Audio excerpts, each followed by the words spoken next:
අයිබෝන් අද මේ වීඩියෝෙන් කතා කරන්න යන්නේ Vivo ලගේ අලුතෙන්ම රිලීස් වෙච්ච upper mid range device එකක් වෙන මෙන්න මේ Vivo V21e ස්මාර්ට්ෆෝන් එක ගැන. ඉතින් මෙන්න මේ Vivo V21e ස්මාර්ට්ෆෝන් එක ආසන්න වශයෙන් රුපියල් 75000ක් වගේ ප්‍රයිස් රේන්ජ් එක තමයි රිලීස් වුනේ. ඉතින් මෙන්න මේ වගේ ප්‍රයිස් රේන්ජ් එකට මෙන්න මේ ස්මාර්ට්ෆෝන් එක ගොඩක් හොඳ කැමරා එකක් මට බලා ගන්න පුළුවන් වුණා. ඒ වගේම මෙන්න මේ ස්මාර්ට්ෆෝන් එක ඔයා Microtec එකෙන් නැත්නම් Panadura Microtec එකෙන් මිලදී ගන්නවා නම් මෙන්න මේ රුපියල් 75000ත් හෝ ඊට වඩා අඩු මුදලකටත් මෙන්න මේ ස්මාර්ට්ෆෝන් එක මිලදී ගන්න පුළුවන්. ඉතින් මම contact number දාලා තියන්නම්. ඔයාලට මෙන්න මේ ස්මාර්ට්ෆෝන් එක Panadura Microtec එකෙන් මිලදී ගන්නවා නම් කෝල් එකක් දාලා ඒ විස්තර දැනගන්නත් පුළුවන්. එහෙනම් අපි මෙන්න මේ Vivo V21e ස්මාර්ට්ෆෝන් එක අන්බොක්ස් කරලා බලමු මෙන්න මේ ස්මාර්ට්ෆෝන් එක මොන වගේද සහ මේ ස්මාර්ට්ෆෝන් එකේ මගේ quick review එක මොන වගේද කියලා. එහෙනම් අපි වැඩි කතා නැතුව යමු වීඩියෝ එකට.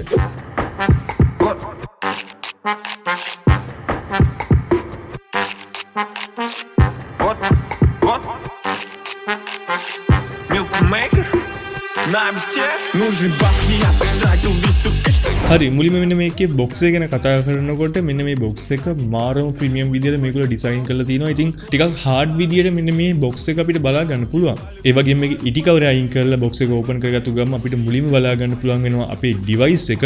ඉතින් මේක මම දැන්ට පොඩ්ඩක් පැත්තකින් තියාගන්නම්. ඊට පස්සේ අපිට බලා ගන්න පුළුවන් වෙනවා SIM ejecting tool එක. ඒ වගේම paperwork සහ මේ ෆෝන් එකත් එක්ක එන protective case එක බලා ගන්න පුළුවන් වෙනවා. ඊට අමතරව අපිට බලා ගන්න පුළුවන් වෙනවා 33 watt fast charging adapter එක, USB type C cable එක සහ අනිත් ස්මාර්ට්ෆෝන් වල අපිට එන්නේ නැති 3.5mm headset එකක් මේ ස්මාර්ට්ෆෝන් එකේ box එකේ අපිට බලා ගන්න පුළුවන් වෙනවා. ඉතින් මෙන්න මේ box එකත් එක්ක මෙන්න මේ ස්මාර්ට්ෆෝන් එකට අවශ්‍ය කරන හැම accessories එකක්ම මේ box එකේ අපිට බලා ගන්න පුළුවන්. ඉතින් සමහර ස්මාර්ට්ෆෝන් වල අපිට කිසිම accessories එකක් අඩුම තරමේ back cover එකක් ඒ වගේම headset එකක් බලා ගන්න හම්බ වෙන්නේ නැහැ. ඉතින් ඒක ගොඩක් හොඳ දෙයක්. මුලින්ම අපි එහෙනම් කතා කරමු මෙන්න මේ Vivo V21e ස්මාර්ට්ෆෝන් එක මෙන්න මේ ලස්සනම ඩිසයින් එක මොන වගේද කියලා. ඉතින් මේකේ වට කලර්ස් දෙකක් ලංකාව මිලදී ගන්න පුළුවන්. එකක් ඩයමන්ඩ් ෆ්ලෙයාර් කලර් එක සහ මේ මගේ ළඟ තියෙන රෝමන් බ්ලැක් කියන කලර් එක. ඉතින් මෙන්න මේ රෝමන් බ්ලැක් කියන කලර් එක ඇත්තටම මාරම ලස්සනයි. ඉතින් ඔයාලා ටිකක් ෆැන්සි කලර්ස් වලට කැමති නම් ඔයාලට පුළුවන් ඩයමන්ඩ් ෆ්ලෙයාර් එකට යන්න. නමුත් නෝමලි පාවිච්චි කරන්න ඒ වගේම ප්‍රොෆෙෂනල් පාවිච්චි කරන්න මෙන්න මේ රෝමන් බ්ලැක් එක ගොඩක්ම ලස්සනයි. ඒ වගේම මෙන්න මේ රෝමන් බ්ලැක් එකේ ඇත්තටම මාරම ලස්සන පැටර්න් එකක් අපිට බලා ගන්න පුළුවන් පොඩි ටෙක්ස්චර් එකක් විදියට. ඉතින් මේකේ උඩ ඉඳන් පල්ලෙහාට අපිට ඉරි කිහිපයක් බලා ගන්න පුළුවන්. ඉතින් ඒක ඇත්තටම මාරම ලස්සනයි. මෙන්න මේ ඩිසයින් එකට මාරම ලුක් එකක් අපිට බලා ගන්න පුළුවන් වෙනවා. ඒ වගේම මේකේ බෑක් එක සම්පූර්ණයෙන්ම නිර්මාණය කරලා තියෙන්නේ ඇන්ටි ක්ලෙයාර් ග්ලාස් එකකින්. ඉතින් ඒ නිසා මේකේ ඩස්ට් එක එහෙම ෆින්ගර් ප්‍රින්ට් එහෙම ලේසියෙන් නම් ඇලෙන්නේ නැහැ. ඉතින් මේක ග්ලාස් උනාට මේක මැට් ග්ලාස් එකකුත් නෙමෙයි, මේ වගේම ෂයින් ග්ලාස් එකකුත් නෙමෙයි, ඊට අතරමැද තියෙන ග්ලාස් එකක්. ඉතින් ඒ නිසා මේකේ ෆින්ගර් ප්‍රින්ට් එහෙම ඇත්තම ලේසියෙන් නම් හිටින්නේ නැහැ. ඒ වගේම ෆ්‍රේම් එක නිර්මාණය කරලා තියෙන සම්පූර්ණ ප්ලාස්ටික් වලින්. නමුත් බැලු බැලමින් නම් අපිට ඇලුමිනියම් වගේ ටිකක් ෆීල් එකක් එනවා. ඒ වගේම මෙන්න මේ ස්මාර්ට්ෆෝන් එක අන්බොක්ස් කරලා අතර ගත්තම දැනෙන ලොකුම දේ තමයි මේකේ තියෙන බර සහ මේකේ තියෙන thickness එක. ඉතින් මෙන්න මේ ස්මාර්ට්ෆෝන් එක අපිට බලා ගන්න පුළුවන් වෙනවා ග්‍රෑම් 171ක වගේ ගොඩක්ම ලයිට් වෙයිට් ෆෝන් එකක් විදිහට හඳුන්වන්න පුළුවන් වෙනවා. ඒ වගේම thickness එක ගත්තත් මිලිමීටර් 7.4ක වගේ ගොඩක්ම thickness ෆෝන් එකක් විදිහට මෙන්න මේක හඳුන්වන්න පුළුවන්. ඉතින් මාකට් එකේ මේ වෙනකොට ගන්න තියෙන තවත් thickness ෆෝන් එකක් විදිහට මෙන්න මේ Vivo V21e ස්මාර්ට්ෆෝන් එක හඳුන්වන්න පුළුවන් වෙනවා. ඒ වගේම මේකේ බටන් ඇන්ඩ් පෝස් ගැන කතා කරොත් දකුණු අත පැත්තේ අපිට බලා ගන්න පුළුවන් වෙනවා සාමාන්‍යයෙන් එන වොලියුම් රොකර් එක සහ පවර් කී එක. ඒ වගේම පහලින් අපිට බලා ගන්න පුළුවන් වෙනවා 3.5mm ඔඩියෝ පෝට් එක, මේන් මයික්‍රොෆෝන් එක, USB type C පෝට් එක සහ ස්පීකර් එක බලා ගන්න පුළුවන්. මේක මොනෝ ස්පීකර් එකක්. ඉතින් අඩුම තරමේ මෙයාලට තිබ්බා මේ වෙද්දි හැම තැනම ට්‍රෙන්ඩින් එක ගන්න ඩුවල් ස්ටීරියෝ සවුන්ඩ් සෙටප් එක මෙන්න මේකට ඇඩ් කරන්න. කොහොමවත් වම් අත පැත්තේ අපිට බලා ගන්න පුළුවන් වෙනවා ඩෙඩිකේටඩ් ස්ලොට් එක. එහෙම නැත්නම් මේකට අපිට නැනෝ සිම් දෙකක් ඒ වගේම මයික්‍රෝ SD කාඩ් එක දාලා පාවිච්චි කරන්න පුළුවන්. ඒ වගේම උඩින් අපිට බලා ගන්න පුළුවන් වෙනවා secondly noise cancellation microphone එක. ඉතින් මෙන්න මේකේ back එක ඇත්තටම මාරම ලස්සනයි සහ මම ඇත්තටම ගොඩක්ම කැමති ඩිසයින් එකක් මෙන්න මේකේ අපිට බලා ගන්න පුළුවන් වෙනවා. ඉතින් ඔයාගේ කැමැත්ත පරිදි මේකේ diamond flare color එක ගන්න පුළුවන්. නමුත් මගේ ඇත්තටම personal rules එකට මෙන්න මේ roman black එකට මම මාරම කැමතියි.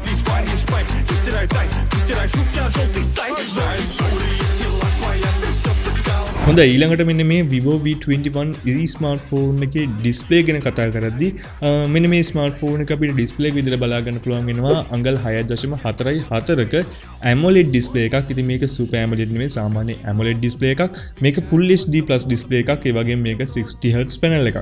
ඉතින් මෙයාලට තිබ්බ මෙන්න මේ ස්මාර්ට්ෆෝන් එකට අඩුම තරමේ 90 Hz වක් ගන්න දෙන්න. මොකද මේ වෙනකොට තියෙන ස්මාර්ට්ෆෝන් එක ගත්තම සාමාන්‍ය මීටත් වඩා ගොඩක් අඩු ස්මාර්ට්ෆෝන් වලත් අපිට 90 Hz බලා ගන්න තිබ්බා. ඉතින් ඒක මෙන්න මේ ඩිස්ප්ලේ එකේ තියෙන ලොකුම නෙගටිව් පොයින්ට් එකක්. ඒ වගේම HDR10 සර්ටිෆිකේෂන් එක තියෙනවා. ඉතින් ඒ නිසා ගොඩක් හොඳ මට්ටමේ කලර් රේන්ජ් එකක් මෙන්න මේ ස්මාර්ට්ෆෝන් එකේ අපිට බලා ගන්න පුළුවන්. ඒ වගේම 409ක PPI පික්සල් ඩෙන්සිටි එකක් තියෙන නිසා ගොඩක් හොඳ ෂාර්ප් ඩීටේල් මෙන්න මේ ස්මාර්ට්ෆෝන් එක එක්ස්පීරියන්ස් කරගන්න පුළුවන්. ඒ වගේම මේකේ ගේම්ස් ප්ලේ කරගන්නකොට ගොඩක් හොඳ ෂාර්ප් ඩීටේල් තියෙනවා. ඒ වගේම 430ක ගොඩක් හොඳ මට්ටමේ නිට්ස් අගයක් තියෙන නිසා වාට මෙන්න මේ ස්මාර්ට්ෆෝන් එකේ outdoor visibility උනත් ගොඩක් හොඳට ඇක්සස් කරගන්න පුළුවන් මේකේ brightness level එක. ඉතින් ඒ නිසා ඩිස්ප්ලේ එකේ brightness level එක ගොඩක් හොඳ මට්ටමක මට බලා ගන්න පුළුවන් වුණා.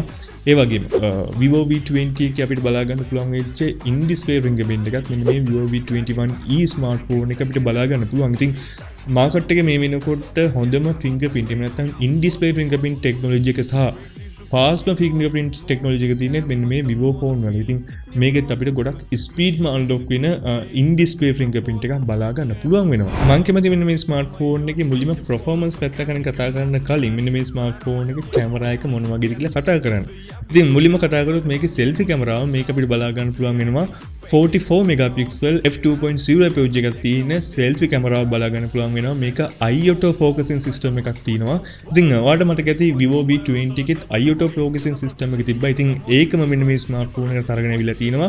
ඉතින් ඒ නිසා කොයිම වෙලාවකවත් ඔයාගේ මූණ බ්ලර් වෙන්නේ නැහැ. එහෙම නැත්නම් මූණේ ගොඩක් හොඳට sharp detail එක මෙන්න මේ ස්මාර්ට්ෆෝන් එකේ ෆොටෝ එකක් එහෙම නැත්නම් selfie ෆොටෝ එකක් capture කරගන්න පුළුවන්. ඒ වගේම මේකේ main කැමරාව ගැන කතා කරොත් අපිට බලා ගන්න පුළුවන් වෙන්නේ triple camera setup එකක්. ඒකනුත් අපිට බලා ගන්න පුළුවන් වෙනවා 64 megapixel f1.9 aperture එකක් තියෙන wide lens එකක්. ඒ වගේම 8 megapixel f2.2 aperture එකක් තියෙන ultra wide lens එකක් සහ 2 megapixel f2.4 aperture එකක් තියෙන macro lens එකක්.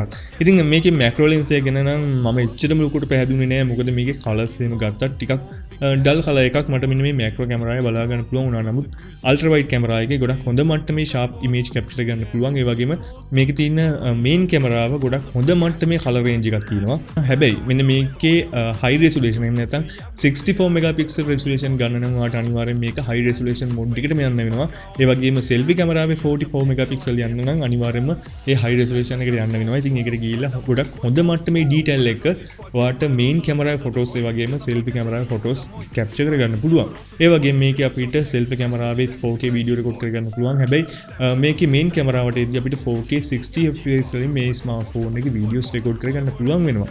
කොහොමුණත් මෙන්න මේ ස්මාර්ට්ෆෝන් එකේ මේ කැමරා සාම්පල්ස් කීපේ බැලුවට පස්සේ ඔයාලට ලොකු අයිඩියාවක් ගන්න පුළුවන් වෙනවා මෙන්න මේ ස්මාර්ට්ෆෝන් එකේ කැමරා එක මොන වගේද කියලා.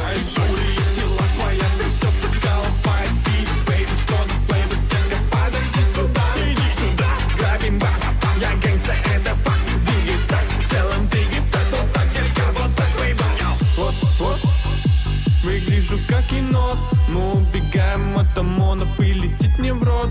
Мы загрузили Жигу, Эль закрыл капот. Включаем магнитолу, там кристалл моет. Едем с полным багажником, а за нами мусора. Небо полное вертиков, будто я в GTA. Это вам не морги на жалость. මම කලින් කිව්වනේ මෙන්න මේ ස්මාර්ට්ෆෝන් එක ගොඩක්ම thickness ෆෝන් එකක්. ඒ වගේම ගොඩක්ම light weight ෆෝන් එකක්. ඉතින් ඒ හින්දා මෙන්න මේ ස්මාර්ට්ෆෝන් එක අපිට බලා ගන්න පුළුවන් වෙන්නේ 4000 mAh වගේ ටිකක් සාමාන්‍ය level එකේ තියෙන බැටරි එකක්. ඉතින් මේක පාවිච්චි කරලා සාමාන්‍ය වාට දවසක් ස්මාර්ට්ෆෝන් එක පාවිච්චි කරන්න පුළුවන්. ආ normally පාවිච්චි කරනවා නම් ඒ වගේම heavy game කෙනෙක් නම් වාට කිසිම ප්‍රශ්නයක් නැතුව මේකේ පැය 6ක් පැය 7ක් වගේ මෙන්න මේ ස්මාර්ට්ෆෝන් එක ගොඩක් හොඳ මට්ටමේ screen on time එකක් තියාගන්න පුළුවන්. ඒ වගේම මෙන්න මේ ස්මාර්ට්ෆෝන් එකේ 33 watt flash charge support කරනවා. ඉතින් flash charge කියන්නේ Vivo ලගේ තියෙන fast charging technology එක. ඉතින් මේක පාවිච්චි කරලා පැය භාගයක් ඇතුළත 66ක් මෙන්න මේ ස්මාර්ට්ෆෝන් එක charge කරන්න පුළුවන් කියලා Vivo ආයතනය කියනවා. ඉතින් කොහොමුණත් මෙන්න මේ ස්මාර්ට්ෆෝන් එක ආසන්න වශයෙන් මට හිතෙන විදිහට පැයක් විනාඩි 10ක් විතර මෙන්න මේ ස්මාර්ට්ෆෝන් එකේ ආවි full charge වෙන්න. ඉතින් full charge කරගත්තා කියන්නේ මම normal පාවිච්චි කරනවා නම් දවසක් විතර මෙන්න මේ ස්මාර්ට්ෆෝන් එක පාවිච්චි කරගන්න පුළුවන්. ඒ වගේම මෙන්න මේ ස්මාර්ට්ෆෝන් එක අපිට බලා ගන්න පුළුවන් වෙනවා Android 11 version එක. ඉතින් මේක 2D base වෙච්ච Fun Touch OS 11.1 version එකත් මෙන්න මේ ස්මාර්ට්ෆෝන් එකේ බලා ගන්න පුළුවන් වෙනවා. ඉතින් මෙන්න මේ Fun Touch OS එක ඇත්තටම ගොඩක්ම හොඳ features තියෙන OS එකක් විදිහට හඳුන්වන්න පුළුවන්. ඒ වගේම ගොඩක්ම user friendly OS එකක්. ඉතින් ඒ වගේම මේකේ ගොඩක් හොඳ මට්ටමේ game mode එකක් තියෙනවා. ඉතින් මේකේ අපිට 4D game vibration mode එකකුත් තියෙනවා. ඉතින් ඒක ඇත්තටම ගොඩක් හොඳයි මෙන්න මේ වගේ games ගහන්න පාවිච්චි කරනවා නම්. ඒ වගේම මෙන්න මේ ස්මාර්ට්ෆෝන් එක අපිට බලා ගන්න පුළුවන් වෙනවා 8GB RAM එකක් එක්ක 128GB ඉන්ටර්නෙට් ස්ටෝරේජ් එකක් විතරයි ශ්‍රී ලංකාවේ. නමුත් මෙන්න මේ ස්මාර්ට්ෆෝන් එකේ අලුත්ම ෆීචර් එකක් දීලා තිනවා. මේ ස්මාර්ට්ෆෝන් එකේ RAM එක අපිට එක්ස්ටෙන්ඩ් කරගන්න පුළුවන්. ඉතින් මෙන්න මේ ස්මාර්ට්ෆෝන් එකේ ස්ටෝරේජ් එකෙන් 3GB RAM එකක් විදියට මේක එක්ස්ටෙන්ඩ් කරගන්න පුළුවන්. ඉතින් එහෙම පාවිච්චි කරද්දී මේකේ RAM එක විදියට අපිට බලා ගන්න පුළුවන් වෙනවා 11GB. ඉතින් මෙන්න මේ වගේ ප්‍රයිස් රේන්ජ් එකේ තියෙන වැඩිම RAM එක තියෙන්නේ එතකොට මෙන්න මේ ස්මාර්ට්ෆෝන් එකේ එක්ස්ටෙන්ඩ් වුණත් ඉතින් 11GB තියෙනවා කියන්නේ ගොඩක් හොඳ මල්ටිටාස්කින් එක්ස්පීරියන්ස් එකක් ඔයාලට මෙන්න මේ ස්මාර්ට්ෆෝන් එක ගන්න පුළුවන් වෙනවා. ඒ වගේම මෙන්න මේකේ chipset එක ගැන කතා කරද්දී මෙන්න මේ ස්මාර්ට්ෆෝන් එකේ Snapdragon 720G chipset එක තමයි බලා ගන්න තියෙන්නේ. මේක 8nm chipset එකක්. ඉතින් කලින් තිබ්බ Vivo V20 එකේ තිබෙන මෙන්න මේ chipset එක. ඒ වගේම මේකේ Adreno 618 කියන GPU එක තියෙනවා. ඉතින් මම හිතුවා මෙන්න මේ ස්මාර්ට්ෆෝන් එකට මේ වෙද්දි ටිකක් පොපියුලර් වෙන Snapdragon 732G chipset එක දෙයි කියලා. නමුත් මෙන්න මේ ස්මාර්ට්ෆෝන් එක අන්නේ chipset එක හා සමානයි. ඒ කියන්නේ ඒ chipset එක තියෙන ස්මාර්ට්ෆෝන් එක ගොඩක් හොඳ මට්ටමේ performance එකක් බලා ගන්න පුළුවන්. මොකද මේකේ benchmark result එක බලා ගන්න පුළුවන් වුණා මට 3,50,260ක වගේ ගොඩක් හොඳ මට්ටමේ benchmark result එකක්. ඉතින් එයාටින් ගත්තම මෙන්න මේ ස්මාර්ට්ෆෝන් එක සාමාන්‍යව games ගහන්න පාවිච්චි කරනවා නම් ගොඩක්ම හොඳ device එකක් විදිහට මට recommend කරන්න පුළුවන්. මොකද මෙන්න මේ ස්මාර්ට්ෆෝන් එක PUBG වගේ play කරගන්නවා නම් ඔයාලට HD graphic එකේ high frame rate එකකින් සහ smooth සහ balance mode එකේ මේ game එක play කරගන්නවා නම් ඔයාලට ultra setting යටතේ මෙන්න මේ ස්මාර්ට්ෆෝන් එක play කරගන්න පුළුවන්. ඉතින් එයාටින් ගත්තම games ගහන්නත් මෙන්න මේ ස්මාර්ට්ෆෝන් එක ගොඩක්ම හොඳයි. Выгляжу как енот, мы убегаем от ОМОНа, полетит мне в рот. Мы загрузили Жигу, Элли закрыл капот. Включаем магнитолу, там кристалл моет. Едем в полном багажнике масса. හොඳයි ඔන්න ඔය ටික තමයි මෙන්න මේ Vivo V21e ස්මාර්ට්ෆෝන් එක අපිට ප්‍රධාන වශයෙන්ම කතා කරන්න තියෙන දේවල්. ඉතින් ඔයාලට මොකද හිතෙන්නේ මෙන්න මේ Vivo V21e ස්මාර්ට්ෆෝන් එක ගැන? ඉතින් ඔයාගේ අදහස, ඒ වගේම ඔයා මෙන්න මේ ස්මාර්ට්ෆෝන් එක ගන්න බලාපොරොත්තු වෙමින් ඉන්නවද? ඒ වගේම ඔයා මේ ස්මාර්ට්ෆෝන් එක පාවිච්චි කරනවද කියලා අනිවාර්යෙන් පල්ලෙහාන් කමෙන්ට් එකක් දාන්න. ඒ වගේම ඔයා තාමත් SL Section YouTube channel එක subscribe කරලා නැත්නම් පල්ලෙහා තියෙන රතු පාට subscribe button එක click කරලා ඊට හැපෙන්න තියෙන bell icon එක click කරන්න. ඒතර මම මේ වගේ වීඩියෝ එකක් දාපු ගමන් ඔයා ළඟට notification එකක් ගෙන ගන්න පුළුවන්. ඒ වගේම follow කරන්න අපි Instagram එකේ Facebook එකේ. ඉතින් මේ වීඩියෝ එක බැලුවට ඔයාලට ගොඩක් ස්තුතියි. ඉතින් මේ වගේම තවත් වීඩියෝ එකකින් අපි එක්කම හම්බ වෙමු.